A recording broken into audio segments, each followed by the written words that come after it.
Welcome everyone. आज के इस डाटाबेस लेक्चर में हम पढ़ने वाले हैं डाटाबेस नॉर्मलाइजेशन।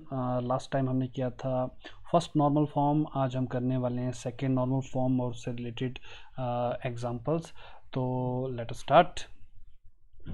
तो second normal form again introduced by EF Codd. EF Codd ने फर्स्ट नॉर्मल फॉर्म बताई थी और इन्होंने सेकेंड नॉर्मल फॉर्म बताई थी 1971 में।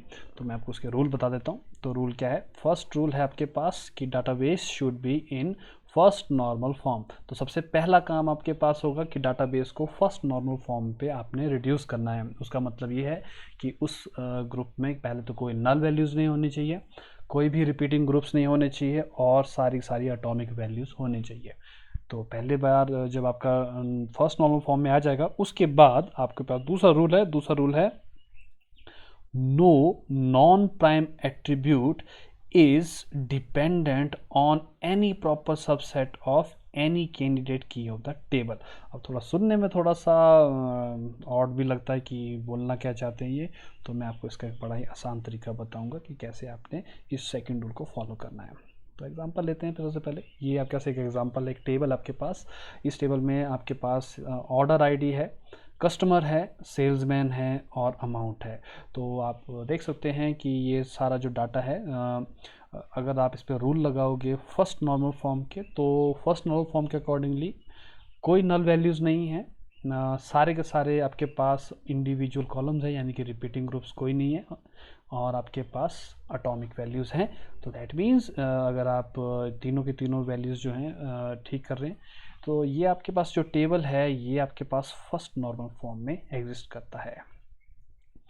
अब आपके पास क्या करना है, अगर आपने इसको सेकंड नॉर्मल फॉर्म में रिड्यूस करना है तो आपको करना क्या है? आपको सबसे पहले चेक करना है कि इस टेबल की प्राइमरी की है क्या।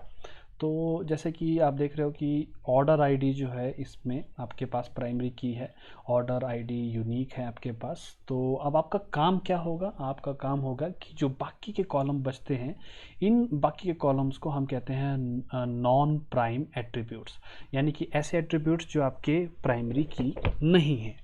तो आपने करना क्या है? आपने करना ये है कि आपने एक एक करके इस कॉलम को देखना है और आपने ये कोशिश करनी है आइडेंटिफाई करने की कि इनमें से कौन से कॉलम जो है वो एक्चुअली में आपके प्राइमरी की से रिलेटेड है। क्या कोई ऐसा कॉलम है जो प्राइमरी की से इसका कोई लेना देना नहीं है? अगर ऐसा कोई कॉलम है तो वो आपको वहाँ से हटा देना है। तो हम देखेंगे हमारे लिए कस्टमर, सेल्समैन और अमाउंट जो है ये आपके पास तीन कॉलम है और अब आपको सोचना है कि इनमें से कौन कौन से कॉलम जो हैं वो आपके ऑर्डर से रिलेटेड है, क्योंकि आप देख रहे हो ना प्राइमरी की जो है वो है ऑर्डर आईडी। तो बेसिकली आप देखोगे कि आपके पास एक तो है कस्टमर, एक है सेल्समैन और एक है अमाउंट।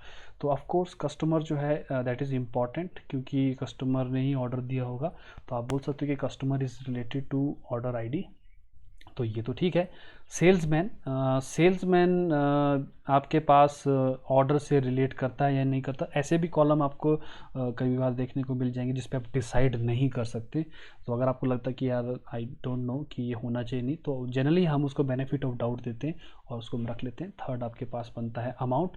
क्या अमाउंट जो है आपके ऑर्डर पे डिपेंडेंट है या नहीं, ये आपको डिसाइड करना है। तो अल्टीमेटली आप देखोगे कि जो आपके पास सेल्समैन है ये डायरेक्टली आपके ऑर्डर से रिलेटेड नहीं है, ठीक है। तो आपको करना क्या है? आपको ऐसे कॉलम को वहाँ से हटाना है।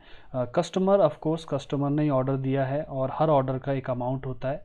तो ये दोनों के दोनों कॉलम जो आपके प्राइमरी की पे डिपेंडेंट है, तो आपको इन दोनों कॉलम को रखना है और उस कॉलम को जो आपका प्राइमरी की से रिलेटेड नहीं है उसको आपको हटाना है। तो आप देखोगे कि इस तरीके से आप अपने कॉलम्स को रीअरेंज कर सकते हो। तो अब आप देखोगे आपके पास क्या है? आपके पास है ऑर्डर, कस्टमर और उसका अमाउंट, और उसके बाद कस्टमर और उसका सेल्स पर्सन यानी कि कॉन्टैक्ट पर्सन। तो अगेन अब आप देखोगे कि दोनों के दोनों टेबल जो हैं ये फर्स्ट नॉर्मल फॉर्म में है और हम कहते हैं कि ये अब सेकंड नॉर्मल फॉर्म में रिड्यूस हो चुका है। क्यों? क्योंकि जितने भी आपके नॉन की एट्रीब्यूट्स थे उनको हमने हटा दिया है। अब जितने भी आपके पास दूसरे आपके पास एट्रीब्यूट बचे हैं वो आपके प्राइमरी की पे डिपेंडेंट है। बस आपने ये ध्यान रखना है। अगेन जैसे मैंने आपको समझाया था कि ऐसे कोई हार्ड एंड फास्ट रूल नहीं है, बट ये रूल ऑफ थम्स है कि आपने किन कॉलम्स को हटाना है और किन को रखना है।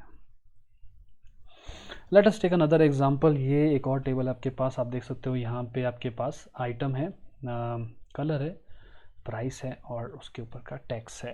अब देखोगे इस टेबल पे कोई प्राइमरी की है नहीं, क्योंकि आप देख सकते हो कि चीज़ें रिपीट कर रही है, आइटम रिपीट कर रही है यहाँ पे, है ना, और इवन कलर्स भी रिपीट कर रहे हैं इस तरीके से।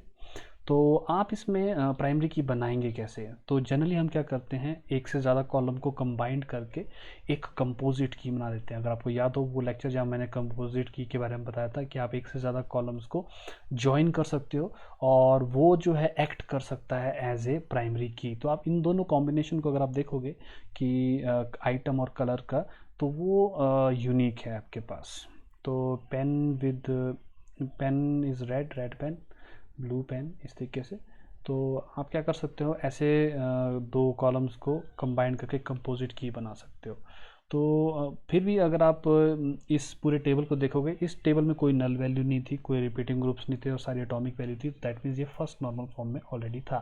तो अब आपको करना क्या है, आपको करना ये है कि जो आपके पास कंपोजिट की है, आपको देखना है कि बाकी के जो कॉलम बच गए हैं वो आपकी कंपोजिट की से रिलेट करते हैं या नहीं करते हैं। तो अगेन आप देख सकते हो कि आपको देखना है ये पूरी कंपोजिट की है। तो क्या प्राइस जो है आपके आइटम के ऊपर डिपेंडेंट है? बिल्कुल है, क्योंकि आइटम का ही प्राइस होता है। बट ये जो टैक्स वाला कॉलम आप देख रहे हो, दिस इज़ नॉट इम्पॉर्टेंट, क्योंकि tax is calculated on price. Price पे आप टैक्स को कैलकुलेट करते हैं। तो जैसे इस केस में आप देख सकते हो कि आपके पास 2 रुपीज़ का है, तो 20 पैसा जो है आपके पास टैक्स है। तो ये आपको ध्यान रखना पड़ेगा कि टैक्स की कैलकुलेशन जो है वो एक्चुअली में प्राइस पे हो रही है। तो आप चाहो तो इस कॉलम को आप हटा सकते हो, या जनरली आप देख सकते हो कि कैलकुलेट करने वाले कॉलम जो हम जनरली डाटाबेस में रखते ही नहीं है। तो इस तरीके से आप क्या कर सकते थे, अपने टेबल को जो है अरेंज कर सकते थे। तो ये आपके पास दो टेबल बन जाएंगे, यहाँ पे आपके पास आइटम्स हो जाएंगे, यहाँ पे उसके रिलेटेड प्राइसेस और टैक्स हो जाएंगे। तो आप देख सकते हो कि अब हमने जो अपना टेबल है उसको काफ़ी हद तक क्लीन कर दिया है। तो ये आपके पास जो है फर्स्ट नॉर्मल फॉर्म में आ गया और सारे नॉन की एट्रीब्यूट जो है सिर्फ और सिर्फ प्राइमरी की पे डिपेंडेंट है। तो अब आपका टेबल जो है सेकंड नॉर्मल फॉर्म में आ गया है। तो कंक्लूजन यही है कि अगर आप चाहते हैं कि सेकंड नॉर्मल फॉर्म में आपका टेबल रहे, तो that should be first of all in first normal form. और फिर आपको क्या करने हैं, जितने भी आपके एट्रीब्यूट्स हैं उनको आपने चेक करना है और आपने मेक श्योर करना है कि वो जो है प्राइमरी की पे ही डिपेंडेंट रहे। ऐसे आपने एट्रीब्यूट नहीं रखने हैं टेबल में जो प्राइमरी की से रिलेट नहीं करते हैं। अगर आपके कोई भी क्वेश्चन हो, काइंडली इस वीडियो के कमेंट सेक्शन में कमेंट करें। मैं होपफुली उनका आंसर आपको एज सुन एज पॉसिबल दे पाऊँगा। Thank you.